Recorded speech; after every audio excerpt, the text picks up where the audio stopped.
This shop looks popular today. Wonder what the occasion is.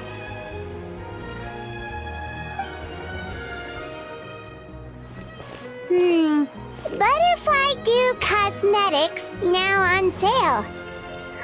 Looks like it. Oh, Sigewinne's here too! Hey there, Sigewinne! Hello there, Traveler and Paimon. I hope you're keeping yourselves fit and healthy. You bet we are! So anyway, what are you doing here, Sigewinne? The Duke insists I take regular vacations in the Court of Fontaine. This one just so happened to coincide with a promotion for a new skincare product, so I came over to take a look. I like to keep up with the latest industry developments when I can, to help me with my magazine articles. Wait, you write? For a magazine? Which one? It's called Beautés en Fleur, and it's run by the Fontaine Beauty Association.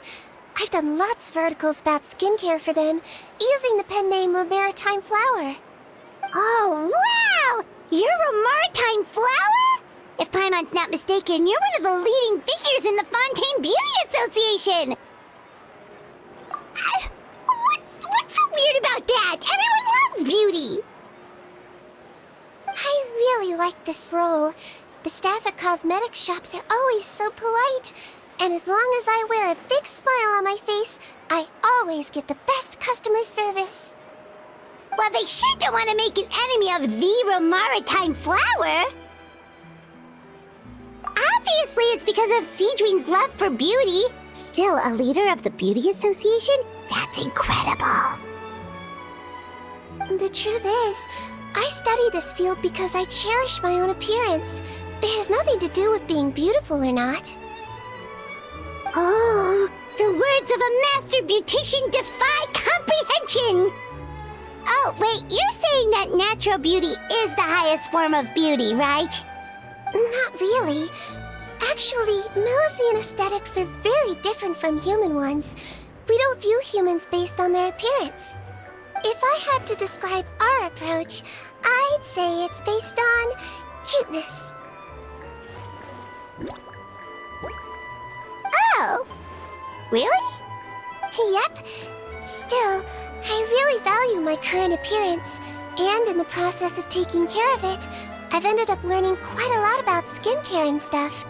It turns out, my knowledge and experience is pretty popular with beauty product lovers. It came as a big surprise to me, though.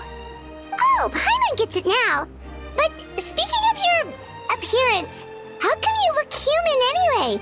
Are you like only half Melusine?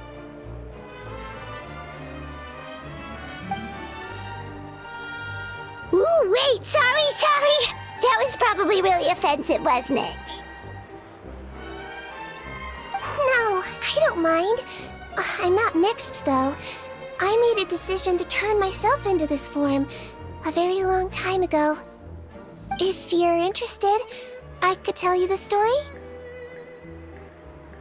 A shape-shifting story? Oh, heck yeah, of course we're interested!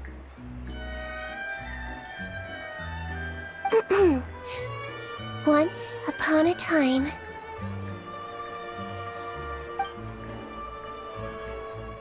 Long ago, humans rejected Melusines, and Melusines feared humans. There was one Melusine who became fascinated with human medicine, but no human wanted her help. And there was one girl who liked Melusines, so no humans would make friends with her. So, the Melusine became the girl's friend, and the girl became the Melusine's patient. Your checkup's all done. You're still in perfect health. Thank you, Dr. Melusine. In this game of doctor and patient, a friendship was born. Then, one day, the girl fell ill. The Melusine was the only doctor to arrive on time, but the adults sent her away. Scram! Melusines can't be trusted! So just because I'm not human, I can't save my best friend? In desperation, the Melusine approached the frightening witch. She begged and begged until she got a reply. If you take this potion, concocted of sin, you will gain a human face and grow human limbs. But then, you will lose everything that attracted this friend of yours to you in the first place. Can you accept that? The Melusine did not hesitate for very long.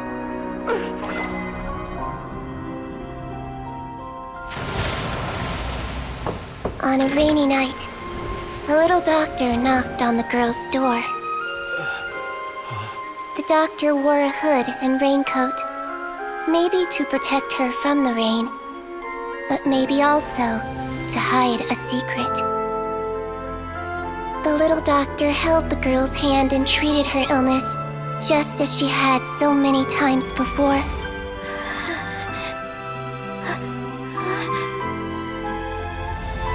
Dawn came, and the little girl's condition improved. But the little doctor was long gone, for she knew her friend would never recognize her again.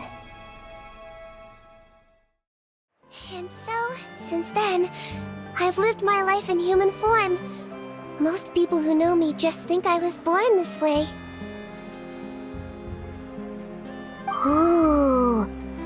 A witch? A potion? Why does this sound like a fairy tale? Trust me, it's a true story.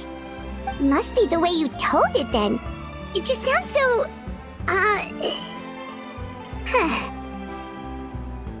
Yeah, not every Melusine would take human form to save their human friend.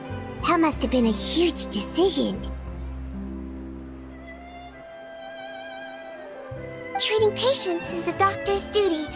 We must always find a way, even when the going gets tough.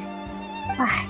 It's so crazy that they turned you away just because you were a Melusine, especially when their daughter was so sick. Well, sometimes appearance can be a real barrier. But that was a long time ago. I like how I look now anyway.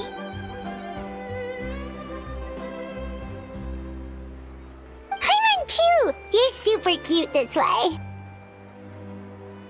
Attention customers! Thank you all for waiting.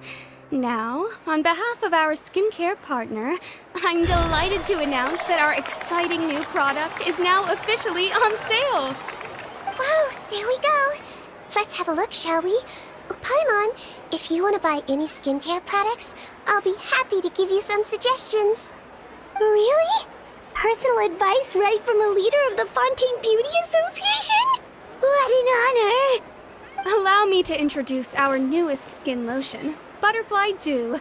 I'm sure many of you have already read about this product's trials in the newspapers.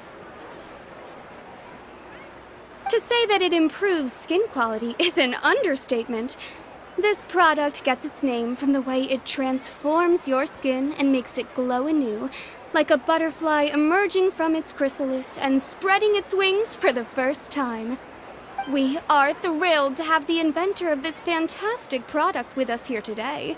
Please welcome Mr. Rawat, a researcher from the Fontaine Research Institute.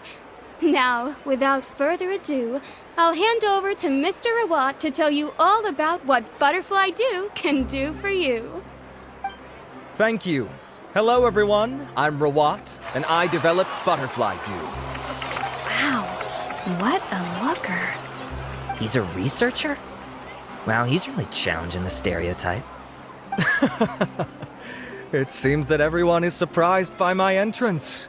Or should I say, my appearance. I'm well aware that researchers are generally better known for their brains than their dashing good looks.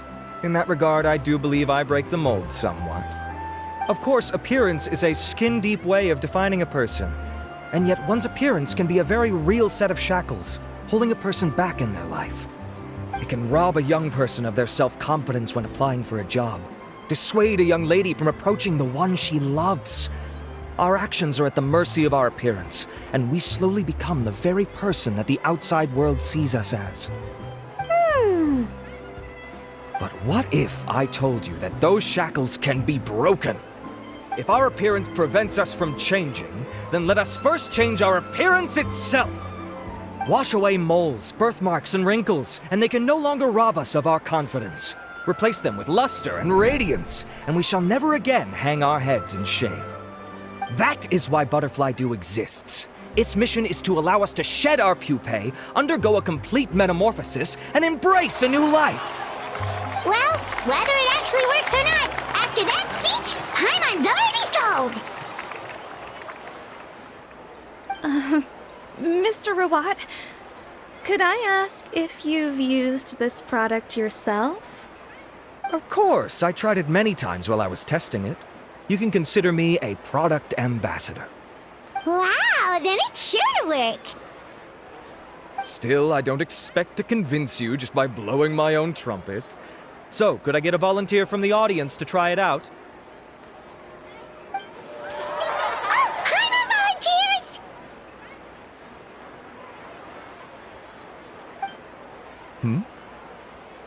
Oh!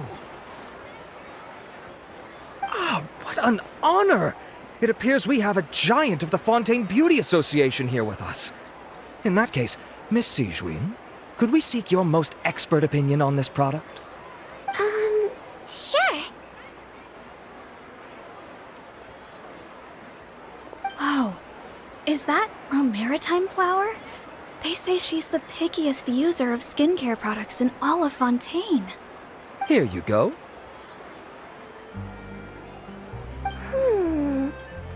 Well, it's very kind to the skin, and the absorption rate is high. Even for Fontaine, this is a first-rate product. Wow, now that's high praise! I'll take one! Any discounts? All right. Well, all that remains for me to say is, Butterfly Dew is now on sale!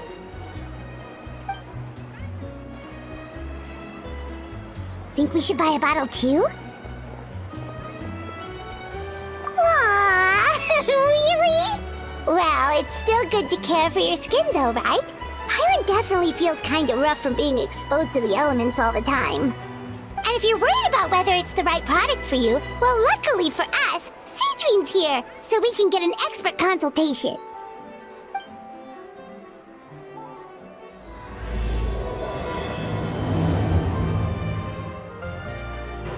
It's an honor to receive such high praise from you. To be honest, I was also hoping you might be able to point out some flaws in the product so I can keep improving it. With most skincare products, the pros and cons only become apparent with long-term use. Yet, this one has instant benefits, improving skin quality without any obvious side effects. It's one of a kind. Don't worry though, I plan to keep using it, and I'll publish regular reviews in Beauté's en Fleur. You can read my thoughts there. All you need to do is subscribe. Oh, I was hoping for a more casual conversation, but you are a beauty association leader after all. I understand if you want to keep this professional. Sigewinne? Oh, excuse us, Miss Beauty Expert. But do you think this product is a good choice for me and him? Wait, are you the renowned traveler? That's right, and by his side, the equally famous Paimon. Well, I don't normally handle customer questions personally, but since it's the traveler asking, allow me to make an exception. Butterfly Dew is made for all skin types, so no matter who you are, you can rest assured that it will be kind to your skin. If anything, it might be marginally more effective on Fontainian's skin, but other than that, it works the same on everyone. Why would it work better on Fontainians? In the interests of protecting my trade secrets, I'm afraid I can't answer that, Miss Paimon.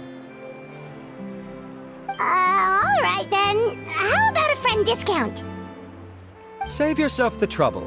I'd be greatly honored to have both of you use my product. Here, take 2 bottles for free. Yay! Paimon's private fund survives!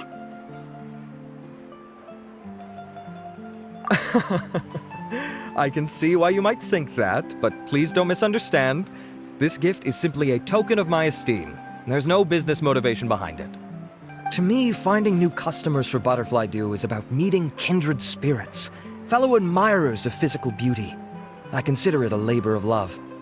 Admirers of physical beauty? Eesh, that's embarrassing to say out loud. It sounds so shallow. It's nothing to be ashamed of, Miss Paimon. Most people claim to desire inner virtue, but it's still physical appearance that turns their heads. This is a fact of life. It's only natural for people to desire to become beautiful. And that's exactly what inspired me to choose this research direction in the first place. You're right. Everyone loves beauty, don't they?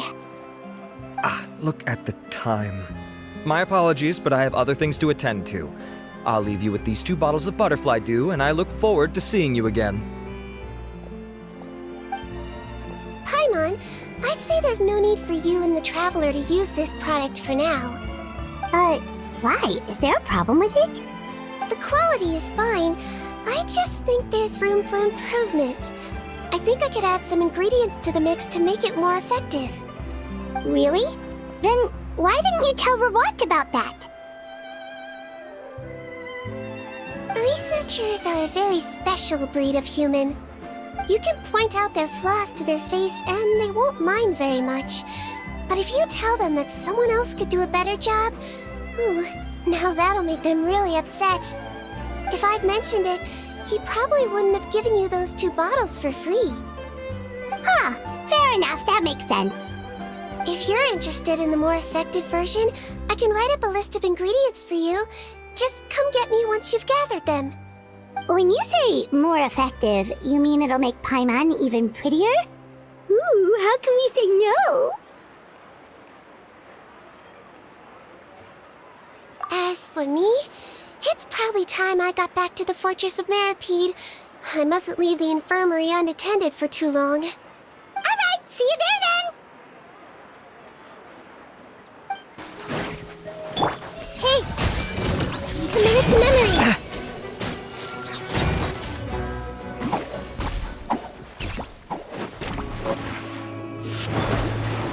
Great! That's everything! Let's head to the Fortress of Meripede! Whoa, the infirmary is packed! Please, you have to believe me. I saw it with my own eyes last night. Another me! He looked exactly like me. Got it, okay. I've written down everything you told me. Now, I have a few tests to run.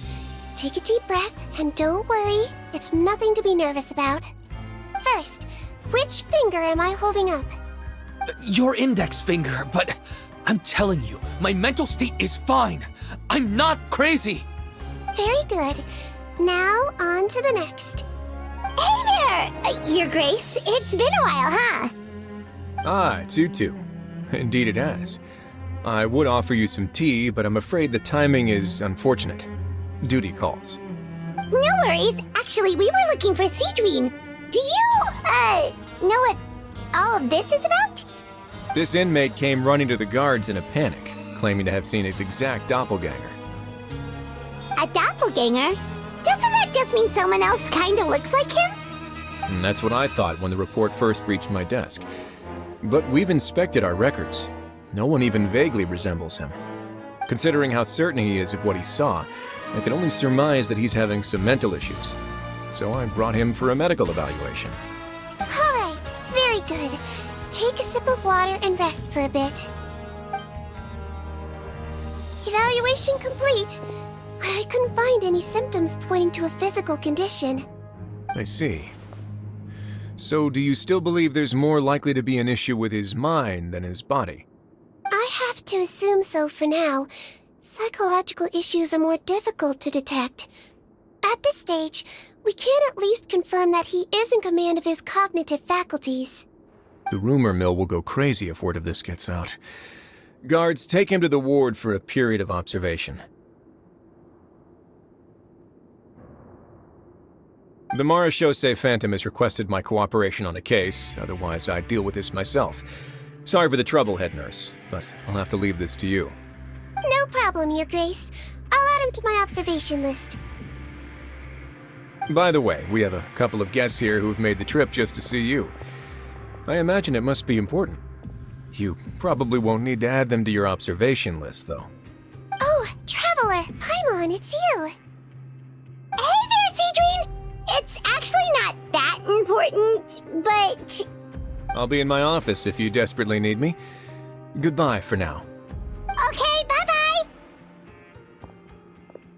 So, Sigewinne... Would you mind waiting for just a moment? I have another patient to see. Just find an empty bed and take a seat. I won't be long. Oh, sure! Sigewinne, we've brought him. And he seems to have taken a turn for the worse again. Okay, don't panic. Let's start by sitting him down here. Paimon had no idea how busy it can get for Sigewinne. Maybe now's not the time to ask for her help with skincare. Good point. Besides, it might actually be interesting to observe her at work. Well, this could hurt, so I suggest you take a deep breath first. Did his face melt? What happened to him? It's anyone's guess. His face melted off shortly after arriving at the fortress. But since he's a serious offender, he can't be allowed out for medical treatment. Best we can do for now is ask the head nurse to give him something to manage the symptoms. Oh, this is gonna be awkward. We still need to bring him to the Marechaussee Phantom for questioning. What if he scares them half to death? Will that be our fault? The Marechaussee Phantom? Does this have something to do with the case Risley's dealing with? Yep, it was a huge case. They bagged a few dozen crooks in one fell swoop. And this guy's the baddest apple of the bunch. He harmed countless people. And now, it looks like it's all finally catching up with him. You done gawking? Not yet. I need to check the severity of your ulcers to decide the right dosage. Don't worry. We Melazines have a very different sense of aesthetics from humans. To me, you just look like a little kitty with slightly scruffy fur, but still just as cute. Don't patronize me. Do I look like a kid to you? Just give me the meds and let me out of here. I already missed my cell. Hey, lose the attitude. You dare talk back to our head nurse like that again, your days are numbered. Oh, it's fine. Okay, I'm going to apply the medication now. Tell me if it hurts, alright? Look how nice Sigewinne's being. And he still talks to her like that? What a nasty piece of work. Can I leave now? Wow, not a peep. What a brave little guy. Thank you, Sigewinne. And I apologize for the trouble. So, Traveler, Paimon, did you bring the ingredients? We did, but we don't want to interfere or anything. You're busy saving lives here. Oh, don't be silly. I agreed to it, didn't I? Just hand me the ingredients, and I'll make some time to whip it into the improved version for you. Take a rest here if you want. Or, if you're not tired, I hear they're holding a new pancreation tournament in the administration area. Or alternatively, is there anything we could help you with, Sigewinne? That's right! Let us help you out! It's the least we could do! Good point. Kind-hearted humans start to develop guilt if they accept free help from others. Don't worry. I'll take a look at my schedule. I'm sure I can find something to treat this condition. I gotta warn you, though, it'll be tiring work. So I suggest you take a break first, then come back and see me when you're ready. We're ready, Sigewinne! What's our first mission? I found the perfect job for the Traveler. First, I'd like you to lie down in this bed.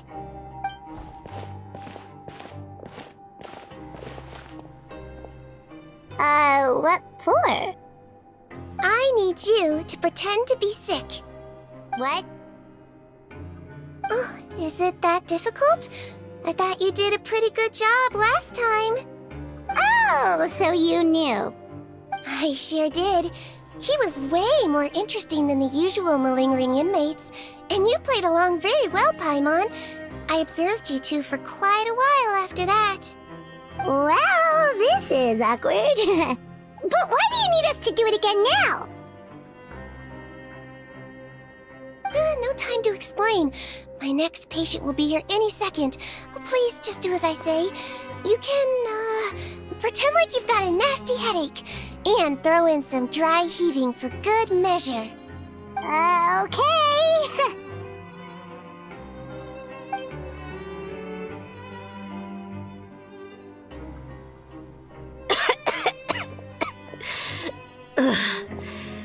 Hey, Doc, it's me. I'm only here because my mom won't stop pestering me about it. So annoying. Well, your mother has enough on her plate with a busy job. Well, the last thing she needs is to worry about you being sick as well. I know. I shouldn't treat the place like a playground. Shouldn't go swimming in the lower levels where we join up with the sea, because it'll give me a cold and distract her from her work. I thought I'd be able to have some fun here at the fortress for a few days, but it's always, don't do this and don't do that. All right, sit yourself down and I'll take your temperature. Your fever still hasn't gone down. Well, here's your medicine. 1 cup for starters, and we'll see if it helps. But Doc, it's so bitter. Do I really have to drink it? I mean, I'll be fine, right? I've got an uncle who caught a cold. His fever went away on its own after a couple days. Can't you just write me a note saying I'm on the mend? I just need something to keep my mom off my case. I sure can. You're a very brave boy after all. Huh? Brave? What makes you say that? Well, if you want to rely on your own immune system to clear up your fever, then you'll have to tough it out like this guy.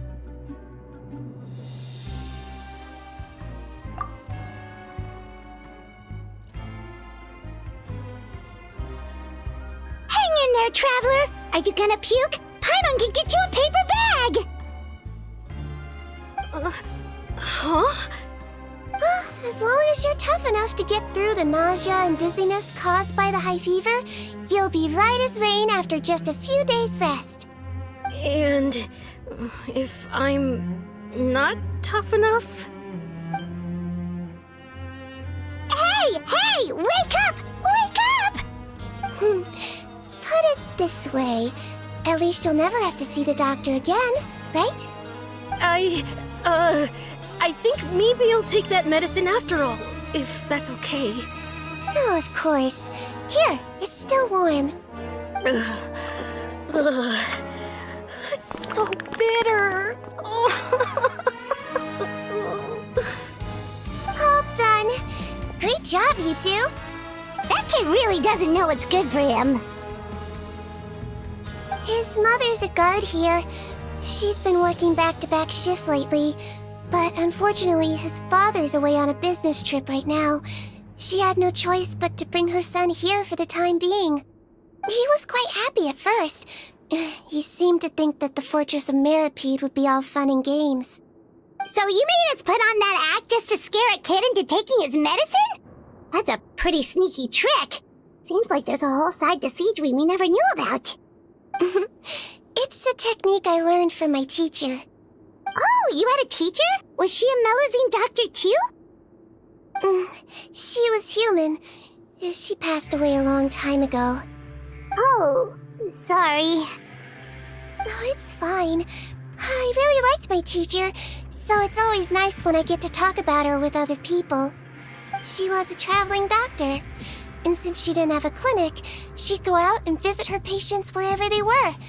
Dealing with the badly behaved ones was her specialty.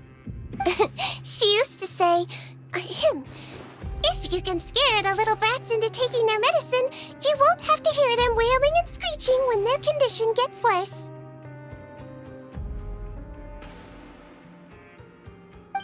She sounds like a pretty strict teacher. Strict? Well, that's not how my teacher saw it. She thought of herself as terrifying to kids. Strange way for a doctor to describe themselves. Now Paimon's curious to know what she looked like. As it happens, I actually have a picture of her. Oh, Wow, yeah, okay, that'll terrify the kids. Yep.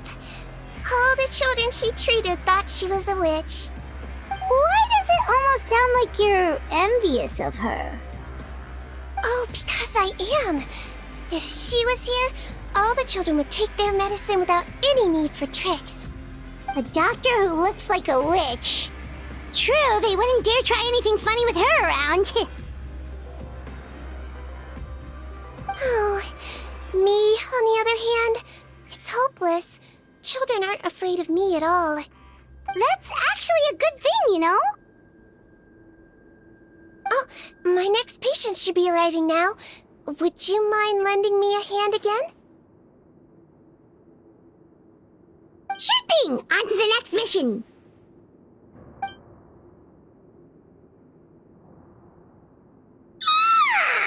Is it nighttime already? That flew by. You really have a busy job, Sigewinne. Well, thanks to you two, it was much easier today. Aww. Should we get some rest? It's getting pretty late. Oh, there is one last thing. I have to keep it confidential, so I usually leave it till after everyone's clocked out. Confidential? Are you sure you can tell us? It's fine. You're not living here anymore, so it's okay if you know. All it is I have to prepare some ingredients to make healthy meals with. Wait, you mean those healthy meals? My patients refuse to eat any healthy meals I prepare in front of them, so I have to prep the ingredients in secret, then let the chef at the coupon cafeteria handle the rest. Considering even the chef's version makes people uneasy, it really makes you wonder what's in it. You want to find out? I can teach you how to make it. That way, if you ever suffer from exhaustion on your future travels, you can prepare a healthy meal for yourself. It's really good for you, you know. Sure? Guess we can help out one more time.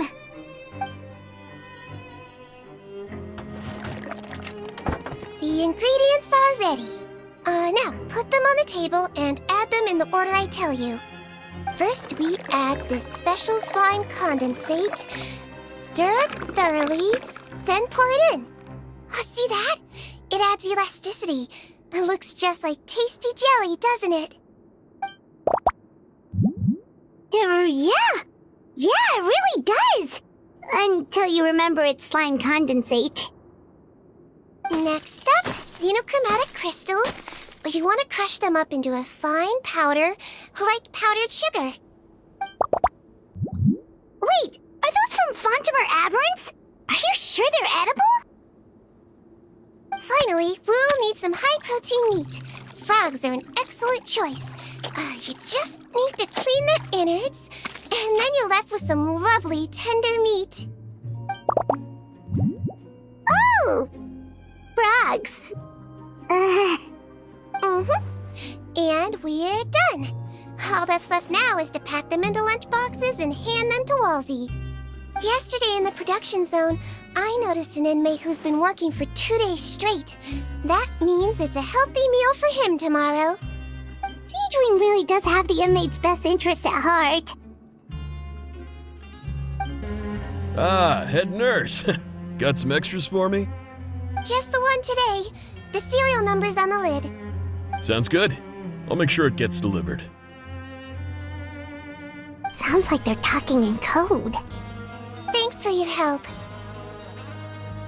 Oh, it's no trouble at all. I only wish I could do more. You work so hard for all our sakes. I'd happily lose a little sleep if it meant helping you out. That won't do. If you reduce your sleeping hours any further, your health will start to suffer. All right. Nurse's orders. I'll do as I'm told. But you take care of yourself too.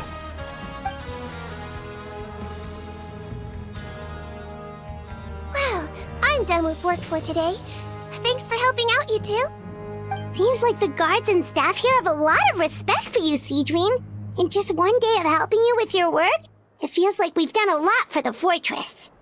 Head nurse, please, wait. I'm sorry to disturb you this late at night, but I think you'll agree this is urgent. Okay, just relax and catch your breath. What's the matter? The guard at the observation ward, Odilon, he told me to pass on a message to you. One of the inmates there, the guy suffering from possible hallucinations, well, he seems to have made a sudden recovery, and now he wants to apply for permission to leave the ward. Huh?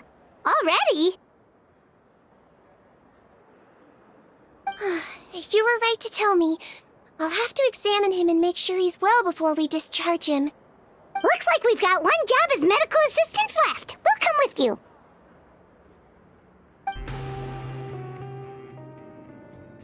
Ah, head nurse, you're finally here. I'm so sorry for all the trouble I've caused you, but I believe I've now made a full recovery. After giving it some thought, I'm sure that I was probably just seeing things. Stress-related, I imagine. I'd been working long hours, so I definitely wasn't in the best state of mind. I totally understand. Still, I have to give you an examination before I can discharge you, okay? So, take a deep breath and don't be nervous. It'll be the exact same procedure as we did this morning. We can start whenever you're ready. Again, so sorry. I was in such a state this morning, I barely recall anything. Would you mind taking me through it again? Oh, not at all. It's a lot to remember. First up, we have a little cognitive test. Just concentrate and you'll be fine. To start with, which finger am I holding up? Your pinky.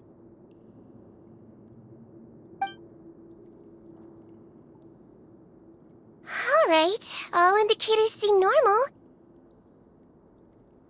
So it was a stress-induced hallucination after all? Well, we've certainly had previous cases of mental illness caused by overwork, which is why I carefully observe everyone in the production zone. I wonder how I managed to miss the signs this time. Please, head nurse, you shouldn't blame yourself. I'm just still adapting, that's all. Pushed myself too hard, and I guess I couldn't take it. Thanks for looking after me. I'll be as good as new after a good night's sleep. And if you can give me the okay, I know I'll sleep better back in my good old dorm. It can be difficult to relax in an unfamiliar environment. All right then, you can leave the ward. I suggest you take 2 days off to focus on your recovery. I'll take you off the observation list for now, so you're officially discharged. Great. I can't thank you enough, head nurse. Mr. Odilon, could you escort him back? Of course. I'm on guard duty in the administrative area tonight, so nothing will go wrong. You have my word.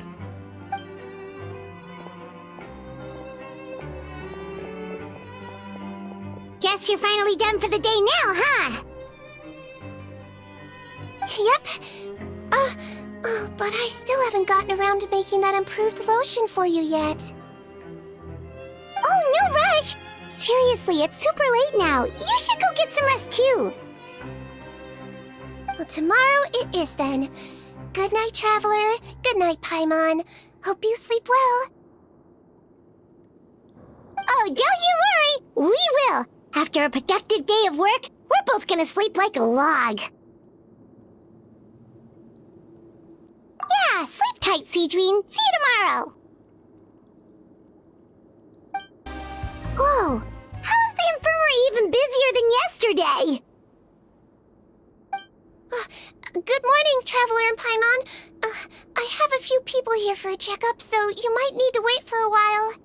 No problem. Anything we can do to help? There's a bit of a complicated situation here. I'm still getting to the bottom of it myself. You have to believe me. I'm telling the truth. You're in a medical facility. Keep it down. Please, listen to me. I'm not Gascon. I'm Uy. You're a horrible liar, you know that? We get all your mugshots with the arrest warrants. It's clear as day that you're Gascon. You mean because of the way I look? I don't know what happened. I just woke up like this. Then you guys dragged me in here for an interrogation. I brought you here to figure out what's going on. If you truly are the victim of an injustice, yelling isn't going to achieve anything. At most, it'll delay your vindication. All right. I get it.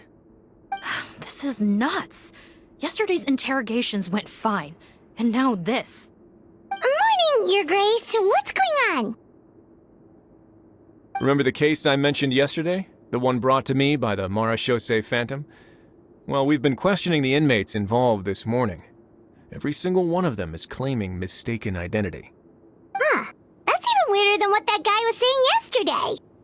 The thing is, none of them have been able to provide any evidence whatsoever to support their claims. Questioning them further got us nowhere, so for now, we've brought them to the infirmary. And we thought yesterday was as busy as it got for Sigewinne. We've compiled their statements. Have a look. Perhaps there's something we missed.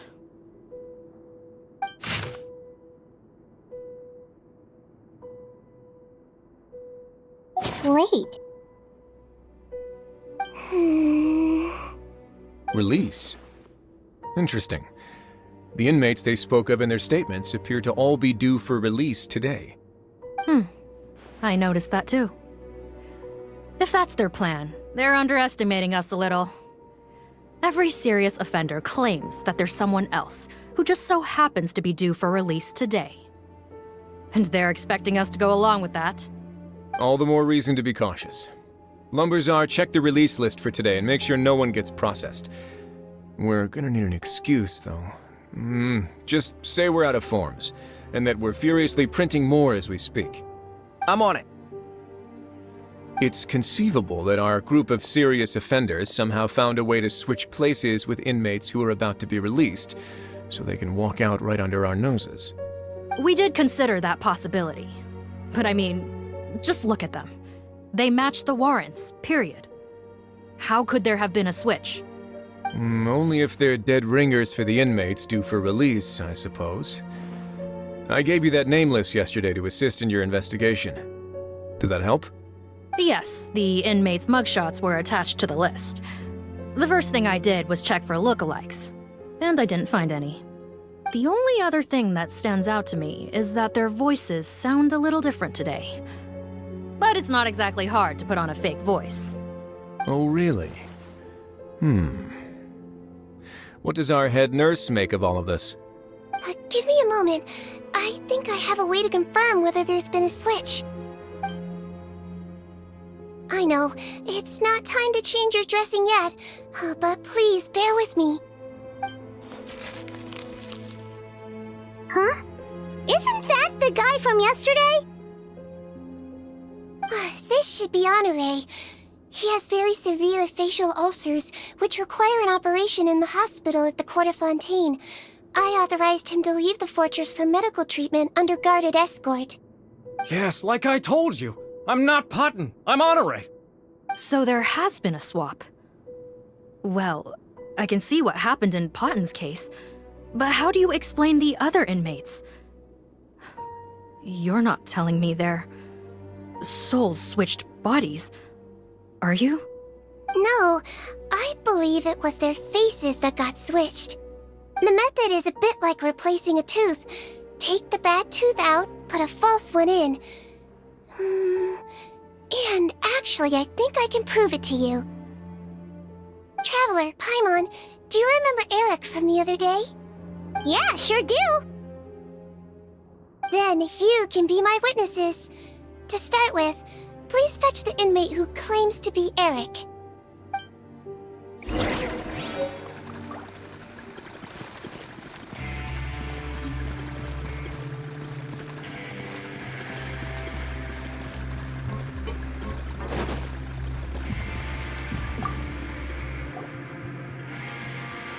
So, you're Eric? Yes, head nurse. It's me. You do believe me, right? I need to do another examination on you. Same procedure as yesterday. All right. It's the cognition test first, right?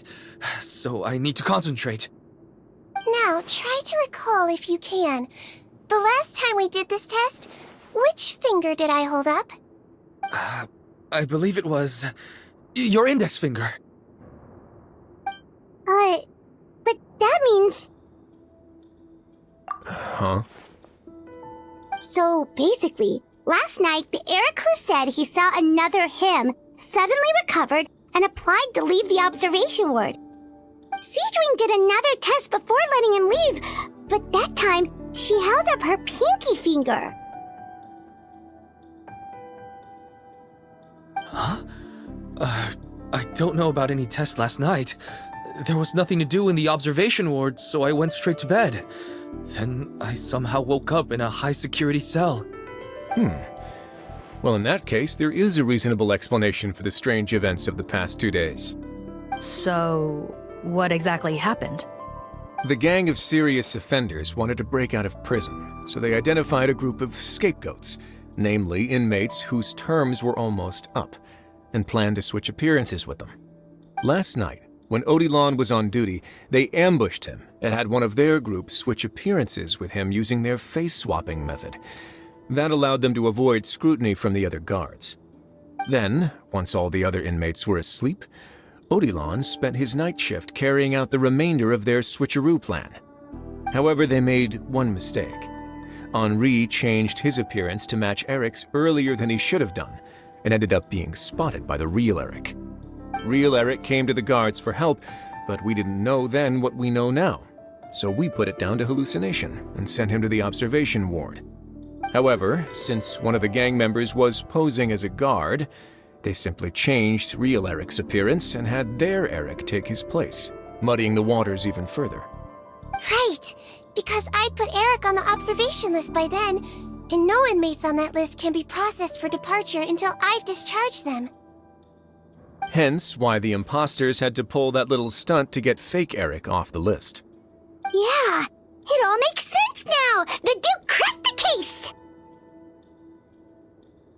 Well, I can't fault the reasoning. But I'm afraid that we ruled out the possibility of face switching very early on in this process. Criminals altering their facial appearance to commit crimes is nothing new. In fact, one of the explicit duties of the Malazines in the Marechaussee Phantom is to identify criminals in disguise. We carefully examined all the suspects, and there is no evidence that any means of disguise were used in this case. Huh. Well then, how do we explain all this? So far, it seems more likely that the gang stole documentation belonging to the inmates due for release, and are using that to commit identity fraud. Actually, there is a potion that can completely change someone's appearance. If they use that, even a Melazine wouldn't be able to detect it. A shape-shifting potion? Forgive me, head nurse, but this is the first time I'm hearing about it. If such a potion truly existed, it would jeopardize our entire investigative process at the Marechaussee Phantom. Are you certain of this? Yes, I am. But... Please, trust me in my professional opinion as an experienced clinician. At the same time, without any solid evidence, it's pure speculation.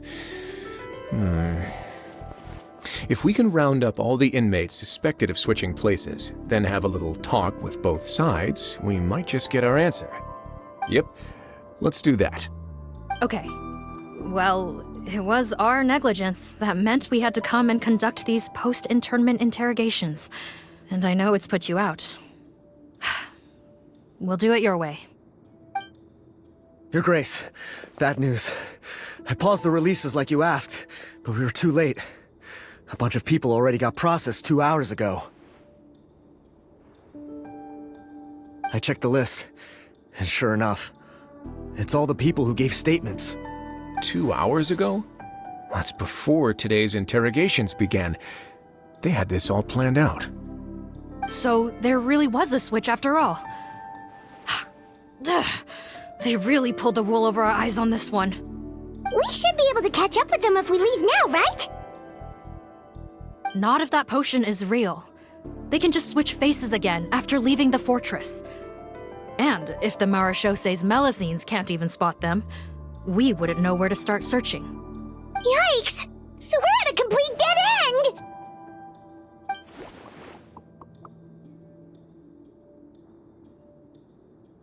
Well, technically there is one more lead we could follow up on. We were only able to arrest this gang thanks to the help of a researcher from the Fontaine Research Institute. I believe his name is Rawat. Oh? Rawat? Isn't that the handsome guy we met at that skincare promotion? Handsome? Maybe from a human point of view. I just remember that he specialized in potions. One of the crimes this gang is charged with is the manufacture and sale of illicit drugs. According to Mr. Rawat, they appear to have stolen technology he developed through his research and used it in their operation. At first, he thought it was a typical case of intellectual property infringement, and he tried to negotiate with them. But once he discovered their criminal operation, he reported them to the authorities. Thanks to his report, we were able to swoop in and arrest them all in one go. What a hero! Bet that took courage on his part. No doubt. This is worth following up on. As the one who snitched on them, it's highly likely that Rawat will be targeted by the escapees. That aside, since he's negotiated with them in person before, there's a chance he'll have some additional information for us. Understood, Your Grace. My team and I will head to the Fontaine Research Institute right away. In the meantime, please keep an eye on the face switch victims for us. Of course. Miss Morgan, I'd like to come along and help you catch these criminals. Huh? Why's that? Well, I'm the one who discharged the fake Eric last night, so I feel partly responsible. Don't say that, head nurse. Your focus was on the inmate's health, and rightly so. We can't ask you to help with arresting criminals. That's our duty. I also have a more personal reason. Cotton is a patient of mine, and if I don't get a new batch of medicine to him in time, his condition will get much worse. Look, head nurse, I completely understand where you're coming from. But arresting criminals is dangerous business. And if anything happened to you, none of us can afford to take on that responsibility. Don't worry, I can defend myself just fine. You say that, but still. If I may, Miss Morgan, Sigewinne is the one who raised the potion hypothesis, and I'm sure she has far more expertise on the topic than your team. My suggestion would be to bring her with you. And if you really are worried for her safety, then...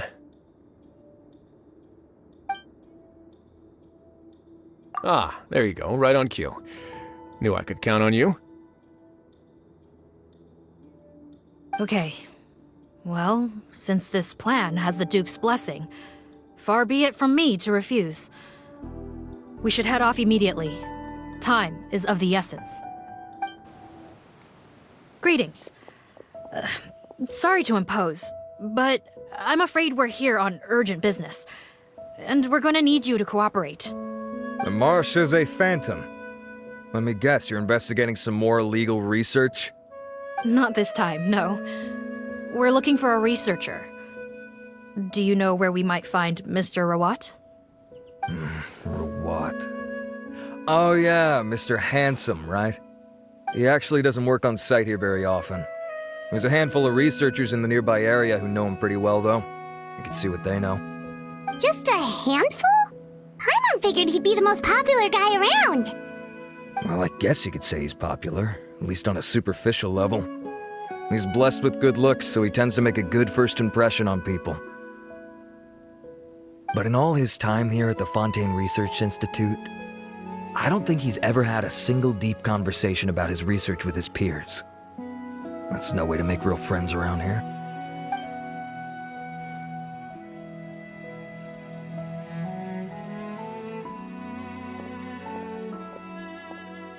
That's so weird. He definitely didn't come across like a recluse at that product promotion. I don't find that weird at all. He definitely didn't strike me as the kind of guy who's, good at making friends. Really? Paimon couldn't tell. Must be a Melusine perception thing. Okay, we should talk with his acquaintances. But we also need to check the Research Institute for any clues. Let's split up. It'll save us some time. Sure thing. We'll go ask around among the other researchers with Sigewinne. Paimon's suddenly kinda curious to know what everyone really thinks of him. Hey there, are you in Teeb? What do you want? We're here to ask about Rawat. Any idea where he might be? We were told you were pretty close with him. Close? Not sure that's the word I'd use. He wouldn't even let me use his patent. Huh? It's been a good few days since I last saw him. I don't know where he's at. Go ask someone else. Would the patent in question happen to be related to the new skincare product he developed? Yeah, kinda. Butterfly dew, or whatever he calls it. I heard he made a tidy sum off of that one. Okay, now we're getting somewhere. Keep going. Most of the other researchers here focus on mechanics, energy, stuff like that.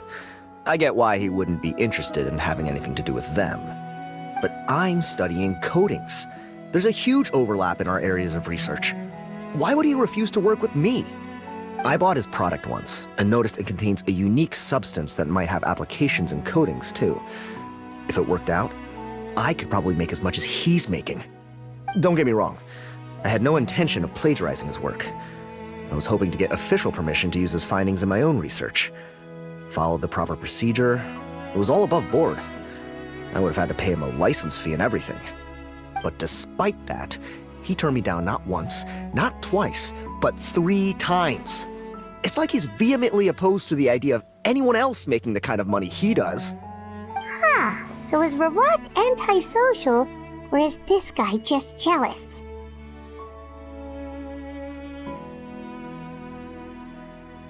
Well, it doesn't look like we're gonna get any info about Rawat's whereabouts from him. Let's go!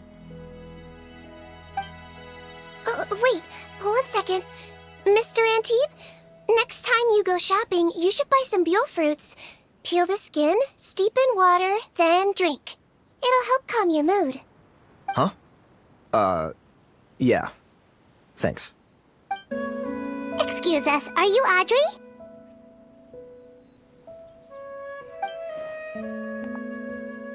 That's me. What is it?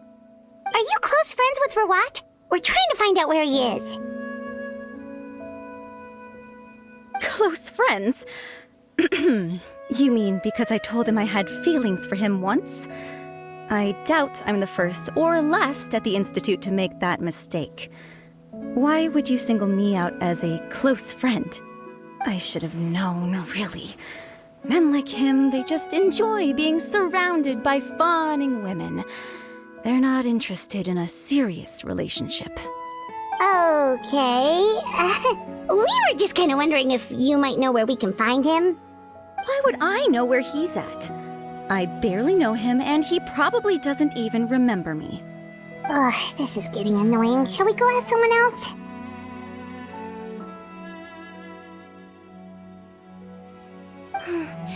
I think she knows Rawat better than she cares to admit. If we leave now, it might be a wasted opportunity. Maybe, but we're not going to get much out of her while she's in this state, are we? She's displaying symptoms common among people in love, if that's what you mean. But I know a cure. It's curable? Oh, we're still no closer to finding Mr. Rawat. Oh, by this point, he could be in grave danger. Danger? Wait, why are you looking for him again? Oh, that's right, yeah! The Marechaussee Phantom said that he's been targeted by some pretty bad people. We need to make sure he's safe. What? How has this happened? He seemed fine when I last saw him, and that was only a couple of days ago. Just happened to run into him, of course. Oh, I see. Well, do you have any thoughts on where he might be right now? Okay, but this is purely out of concern for his safety. If he's not at the Institute, he might be at his mother's place. I heard she raised him alone, that they had it pretty tough financially, and these days she's housebound due to illness. He makes regular trips back home to check on her. Oh, okay. Do you know the address? Nope, sorry. I only found out the thing about his mother because it came up in conversation once. I was just trying to find out more about him, so I could get to know him better. When I told him I had a crush on him, I offered to help him take care of his mother. And yeah, maybe that was a stupid idea, but did he really have to yell at me for it? It's like, fine, I can take no for an answer, but what's with the temper tantrum? Unbelievable. These guys only want to show you their charming, well-groomed exterior. They can't stand it when a few home truths shine through. Looks like her love syndrome is flaring up again. We need to find out Mr. Rawat's mother's address. Let's check with the Marechaussee officers when we regroup. Cool, sounds like a plan. Sorry to bother you, sir, but are you Bertram? Who's asking? Just some concerned citizens helping out the Marechaussee Phantom with an investigation. We'd like to ask you about Rawat's whereabouts, if that's okay. We're told the two of you are pretty close. Not anymore, we're not. Turns out we don't see eye to eye. Oh yeah? What happened? The thing about us researchers is, most of us do what we do for some sort of higher purpose. But not Rawat. All he cared about was how to commercialize his findings. He won't even let you work with him unless you sign a confidentiality agreement first. Also, he has better control over who gets which intellectual property rights. How are you supposed to get any meaningful research done working with a guy like that? Now that I've got my own technical solution for my compressor, I don't need to work with him anymore. So that's what Rawat is really like. We'd still like to know where to find him. Is that something you can help us with? Wait, Yeah, I know you. You're the head nurse at the Fortress of Meripede. Alright, then I'm happy to help you if I can. I respect the work you do. Medicine serves the highest purpose of all the sciences. Wow, turns out Sigewinne's got some real clout. Thing is, I have no real way of knowing where he might be. I stopped working with him 2 months ago, and I've barely seen him since. But if you want my advice, I'd say go talk to the peddlers. There's a few he meets with every other day or so. Maybe they know where he's at. Peddlers? Yeah, back when I was working with him, I noticed he met with them quite often.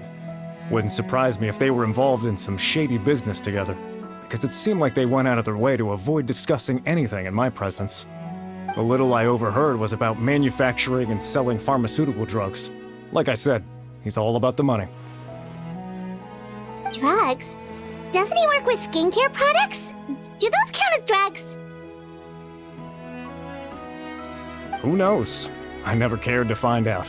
He's the Mora grubber, not me. Thank you. You've given us plenty to work with.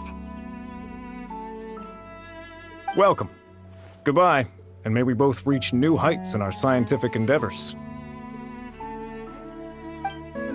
You know, Paimon started out thinking Rawat was a handsome researcher with a friendly and cheerful personality. It's such a surprise to learn that his peers have a different impression of him. So what's your view of him now, Paimon? A handsome researcher whose difficult upbringing turned him into a profit chaser with a chip on his shoulder? So your thoughts about his appearance haven't changed at all? Well, his looks are kind of a big deal, at least in Paimon's opinion.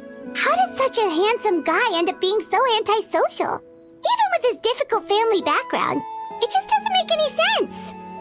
You can't judge a person solely based on their appearance. Head nurse. Traveler. I assume you've spoken with the researchers. What did you find out? Bertram mentioned Rawat's involvement with some pharmaceutical merchants. Do you know if he's registered any pharmaceutical brands? Since he was a whistleblower on such a huge case, I ran a background check on him. I don't remember there being any brands under his name. How strange. If he was so focused on commercializing his research and averse to sharing his technology with others, why wouldn't he have registered his own brands? Maybe he and his business partners needed to avoid public scrutiny? You think he may have colluded with the gang? Well, the crime was manufacture and sale of drugs, and that would certainly be in his wheelhouse. We can't rule it out. Isn't that pretty unlikely, though? He was the one who blew the whistle on them! Most children who come to me with tooth decay have suffered pain for a long time already, but they'll still try to hide the fact that they eat too many sweets. Grown-ups and children aren't so different in that regard. If you say so. I saw him when he came to make his report, and I certainly didn't get the feeling that he was the type to collude with criminals. Perhaps it's more likely that they were coercing him. You mentioned that he comes from a poor family. So, it's possible that the criminals approached him asking for academic support, luring him in with the promise of riches. By the time he discovered who they really were, he was in too deep. They had leverage on him, so he was forced to keep working for them. I've seen it happen many times before. That does make a lot of sense. It would definitely explain why he was so unwilling to cooperate with his fellow researchers. No wonder he's so unsociable. He must be on edge all the time with a gang of crooks breathing down his neck. In that case, the situation could be worse than we thought. If Rawat was working with the escaped inmates, they're sure to know more about his whereabouts than us. Oh, there's a good chance they'll get to him before we do. Based on the information we've gathered so far, he was last seen 2 days ago. If no one's seen him since, maybe we're too late. 2 days ago? So he went missing right after that product promotion. That was the same day he reported the criminals, too. Not a good sign. Don't worry, everyone. I believe we still have a chance. Since he disappeared right after blowing the whistle, it's likely that he's gone into hiding. Yeah, he must have been worried that they'd come for him. All the more reason to find him as soon as possible. The only lead we have at the moment is his mother's house, which you mentioned earlier. Seath, think you can find the place? Yep. When you register a brand, the Court of Fontaine requires you to provide a legal address. The one Rawat wrote down was in the outskirts of the city. That should be the place. Okay, then there's no time to lose. Let's move. All right, this should be the house. I'm pretty sure this was the address. Okay, I'll knock.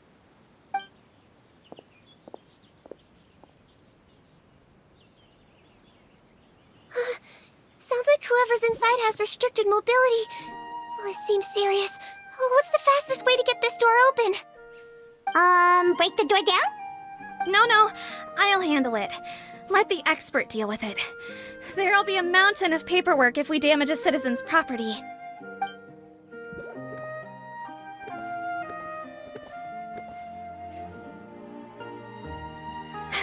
Calm down. Deep breaths. Remember your training. Control your strength. And... it's open! Seath, take a few people and lie in wait. Keep your eyes peeled for any activity around the house. The Traveler, Head Nurse, and I will go inside. Hello? Anyone home? Oh, there. On the bed, there's an old lady. That's gotta be Rawat's mother, right? She doesn't look like she's in any state to be answering our questions, though.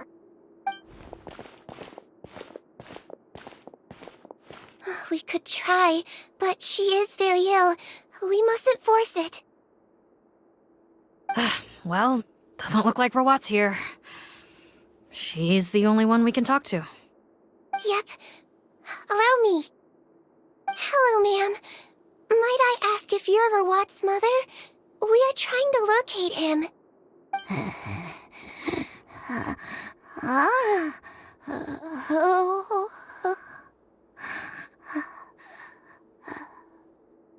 Hard of hearing, perhaps. Does anyone have a picture of Rawat? I have one here. I'd like to show you a photo, ma'am. Is this your son?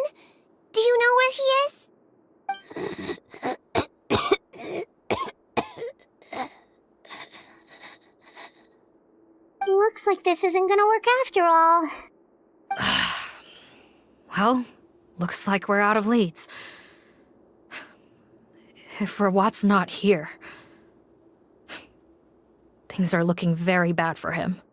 Is it possible he could have avoided returning here because he knew he'd be in danger? Maybe. But if so, where do we look next? Maybe we should take another look at the Institute. Guess so. I suggest we all return there now. We found a good amount of useful information the first time, but perhaps there's something we missed. This is our last hope. Sorry, officer, but could I stay here for a while? This patient requires some care. Of course. Traveler, stay with the head nurse. You're technically here as her assistant after all. Also, I'd like some Marechaussee members to stay as well, and keep an eye on the area. Why's that? If Rawat knows how serious his mother's condition is, he will return. Got it. Okay. I'll tell the squad members in hiding to stay put and keep a lookout. Thanks for helping me out yet again, Traveler and Paimon. No problem. But when you say her condition is serious, do you mean... Yes.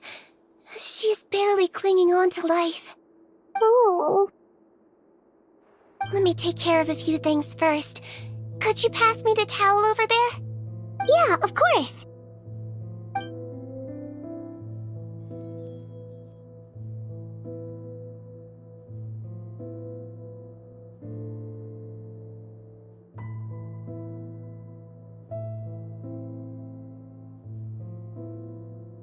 I can tell that her family has tried a lot of different treatment methods, including some very expensive medicines.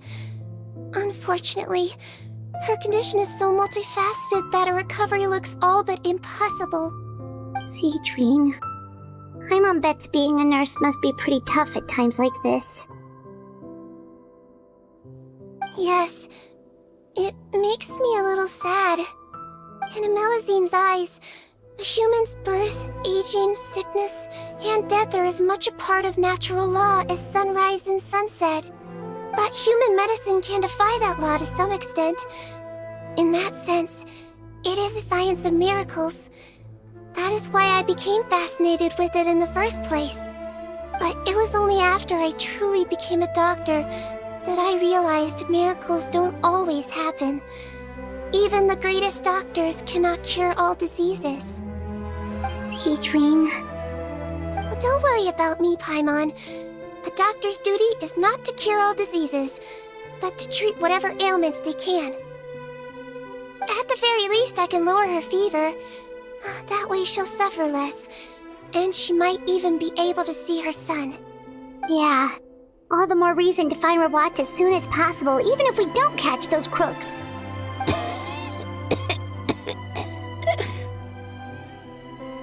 Oh, her fever is getting worse. Could I get some hot water? Sure, we're on the case.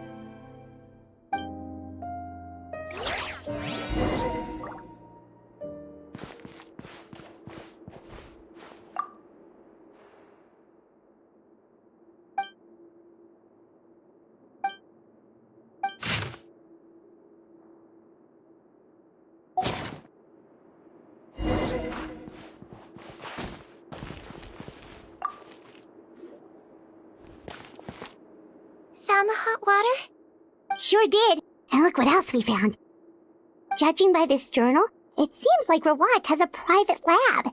There's a good chance he could be there right now. We gotta go tell Officer Morgan right away. Oh, that's great news. But hold on just a moment. The wet towel is ready. I'm giving you another injection. Are you feeling better now?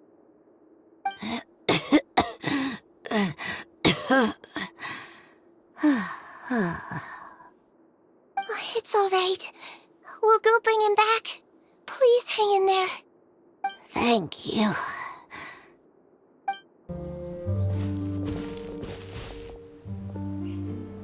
It's Officer Morgan! They're already here!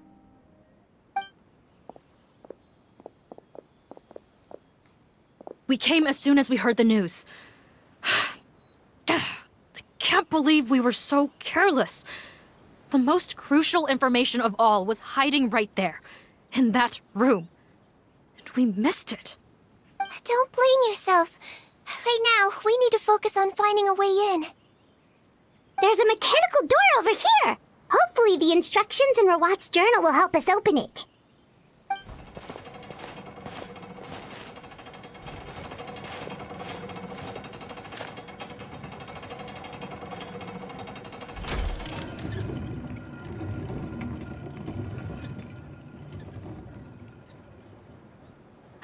It's open. Let's go in. How did they get in here? Captain, up ahead! Those look like our fugitives! So they found this place too? Don't let any of them escape!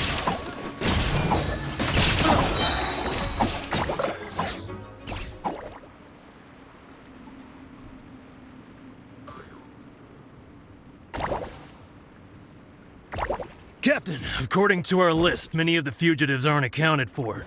There may be others hiding deeper inside the facility. Ah, so these guys were just the lookout crew. The Marachose Phantom! How did they find this place? Wait, it's that guard from the fortress! That's right, I'm on your side. The Duke sent me. What's the matter? Some sort of mix-up? Mr. Odilon, didn't I tell you a few days ago that you need to stop all field work until you've recovered? Well, you know, gotta help His Grace out. Share the load. Officer Morgan, this man is an imposter. The real Mr. Odilon has no recent health issues. What? But Looks like the head nurse was right about the face-swapping method. Arrest them all! DuPont, stay here and keep guard. And watch the exit. If we're not back soon, call for reinforcements. Got it.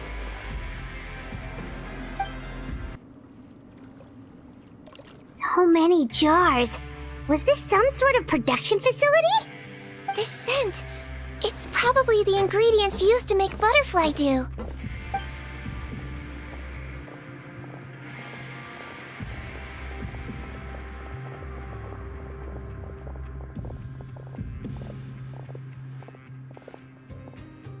How come they're all empty? Did it sell so well that he ran out of supplies? How strange. Why would Rawat choose to manufacture a popular product like that in such a difficult-to-reach location? Given our suspicion that he may have been coerced into the illegal drug trade, I would have thought that any production facility we find here would be used for illicit purposes. Perhaps butterfly dew is itself an illegal drug. Do you have any evidence for that claim? No, just a guess. We need to find Rawat as soon as possible. He has all the answers we need. Understood. Well, let's not linger here. Let's go. Come on. Doesn't look like we're gonna get this door open. Let's find another way around. This one's closed too!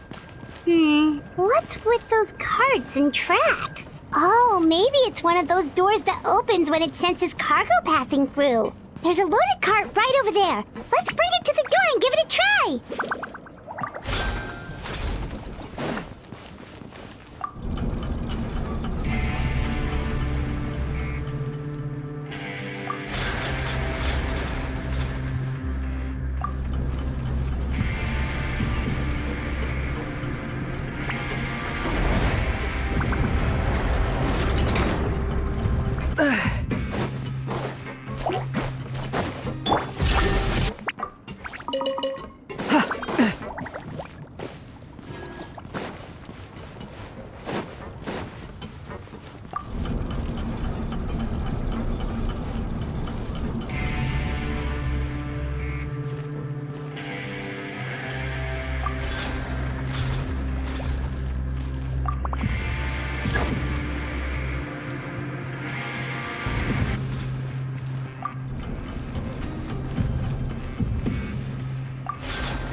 This room's much smaller than the others. Judging by the implements on the table, this looks like a potion-making lab. Head nurse! Over here!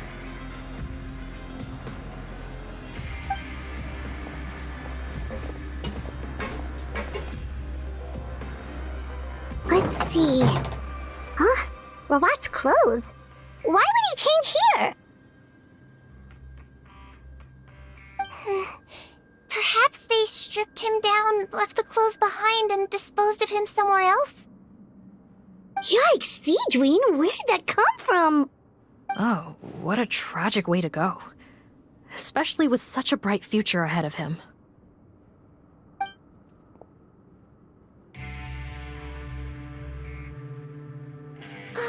There's a path leading further on, Officer Morgan. Let's keep up the pace.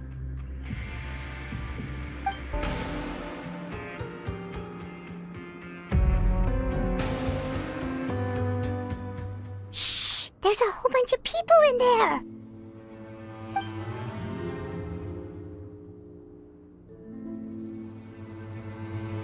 Are you serious? You're telling us that within a day, our faces are going to rot like yours? Fontanian physiology changed dramatically after that great flood, and it's not as compatible with this face-changing solution as before. The side effects are as you can see. Why didn't you say anything before we all used it? Look, my plan got you all out of prison, didn't it? You'd have much bigger problems to worry about right now if the Marshal Say Phantom found out about your other crimes. Consider an ugly mug getting off lightly. Ugh. You're just lucky we didn't leave you in there after you disappeared on us with no warning. We only let it slide because we're former partners. And now you have the gall to pull a stunt like this? Partners? Make no mistake, each of us is only looking out for himself. If you place too much trust in others, well, I'm afraid that's your problem. You hid things from me too. Remember how you each had a spare potion? You kept quiet about it until we planned the prison break? Oh, and you didn't have a secret spare? Then do you want to explain how you melted your face off before all this? Guys, that's enough. Calm down. It is what it is. Arguing won't change anything. What's the plan, Parton? I'm assuming you brought us here for a reason? There is no plan. We followed him here on the promise of more juice, but it turns out there ain't a drop here. Besides, what does it matter now anyway? He already said, even if we did get our hands on more of that stuff, switching faces again solves nothing. They're still gonna melt off eventually. I said enough arguing! Parton, tell us the plan. The most practical solution is to continue using the potion. Keep switching to a new face before the ulcers can start forming. Are you kidding me? This stuff was hard enough to get a hold of even when we had a supply. Now you're asking us to use it like skin lotion, after the flood all but wiped the supply out? Well, there is another option. But you'll have to make a deal with me first. Okay, now we're talking. What's the deal? I have a document I took from that researcher that details how to make a replacement. Just give me one bottle of the undiluted fluid, and I'll get to work. What's the problem? I thought you always kept reserves. Or do you really just have one spare bottle each? What do you think? That we were shipping them into the fortress of Meripede by the basket load? Well then, say hello to never showing your marred faces in public again. Ugh, I've heard enough! Get him! Let's see if that document even exists! Freeze! Marshal Say Phantom! What? Who let them in? Officer Morgan, before anything else, please find out Rawat's status. Rawat? I don't see him. Hand over the hostage now, if you want any chance of avoiding an extension to your sentences. Spare us your condescending attempts to coax us back to our cells. You think we're looking to negotiate? Rawat is dead. Parton? Arrest them all! Don't let anyone get away!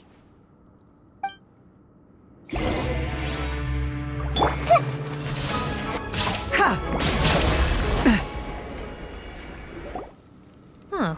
Gotta say, I never expected to see the head nurse in combat. Some patients respond better to a more aggressive treatment plan. Did we get everyone? Captain, we finished the head count. Potten's missing. Over there! The door's closing!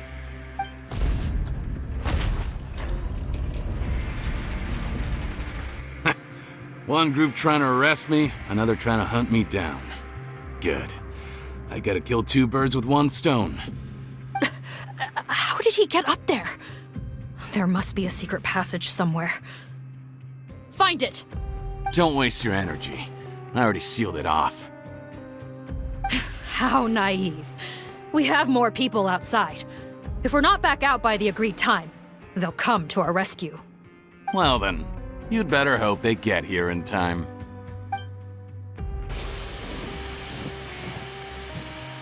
There's some kind of gas leaking from the pipes. Be careful, it's poisonous.